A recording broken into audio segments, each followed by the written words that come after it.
नमस्कार, मैं सचिन कौशिक आप सबका स्वागत करता हूं। आज हम बात करेंगे कंपोजिशन की, तो आइए शुरू करते हैं। देखिए, फोटोग्राफी में कंपोजिशन एक अपनी अहमियत रखती है। जैसे हमने पिछले एपिसोड्स में बात करी शटर स्पीड, आईएसओ और अपर्चर के बारे में, उनके इस्तेमाल से आप एक अच्छी फोटो खींच सकते हैं, पर एक अच्छी फोटो को कंपोज करना भी बहुत बड़ी बात है। अब कंपोजिशन से मतलब है कि आपका एक फ्रेम होता है, फ्रेम के अंदर आपको क्या चीज़ें कैसे रखनी है और किधर रखनी है, ये जानना भी बहुत ज़रूरी है। आप मानिए इस तरीके से कि आप एक डायरेक्टर हैं, तो आपको उस एक छोटे से फ्रेम के अंदर क्या क्या चीज़ इंक्लूड करनी है और क्या क्या चीज़ एक्सक्लूड करनी है, ये आपको जानना बहुत ज़रूरी है। आप बहुत सी चीज़ें इंक्लूड नहीं कर सकते और बहुत सी चीज़ें एक्सक्लूड भी नहीं कर सकते, और कितने पोर्शन में आपको चीज़ें लानी है वो भी देखना बहुत ज़रूरी है। बेसिकली कंपोजिशन बहुत तरीके की होती हैं, पर हम ज़्यादातर 4 तरीके की कंपोजिशन का इस्तेमाल करते हैं, जिसमें पहली कंपोजिशन है rule of third. Rule of third को समझने के लिए आप इस तरीके से मानिए कि आपकी एक स्क्रीन है, उसमें हॉरिजॉन्टल और वर्टिकल दो लाइनें खींच लीजिए जो कि इक्वल होनी चाहिए। अब 1 लाइन, 2 लाइन, 3 लाइन और 4 लाइन आपने खींची, ये कुछ पॉइंट्स पे एक दूसरे को इंटरसेक्ट करेंगी।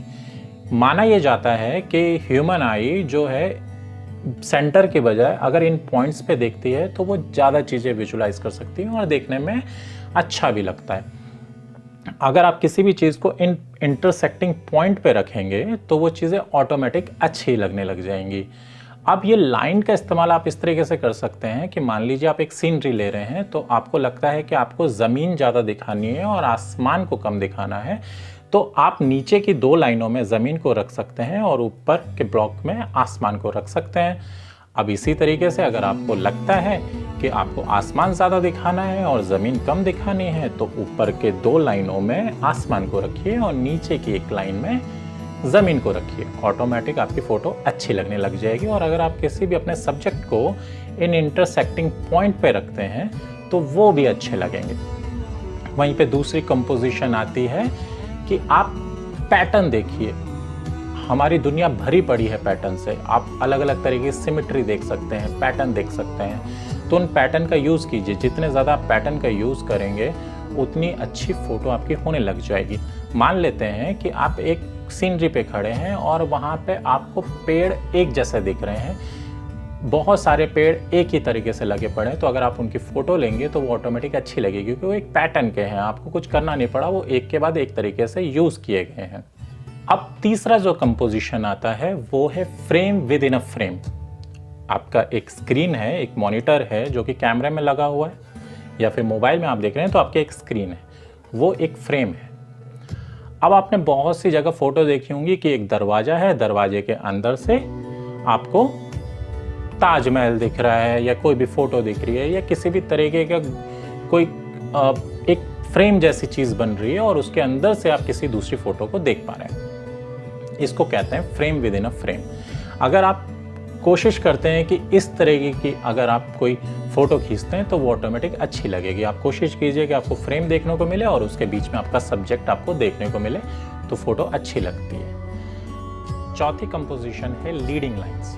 आपने इस तरह की फ़ोटोग्राफ देखी होंगी कि रेल की पटरी है और उसके एक छोर पे आपका सब्जेक्ट खड़ा है। असल में हम लोग हर जगह लीडिंग लाइंस को देख सकते हैं, चाहे वो रोड के दोनों तरफ लगे हुए पेड़ हों या फिर रोड के बगल में लगी हुई रेलिंग, डिवाइडर हो या फिर लगे हुए लाइन से पोल।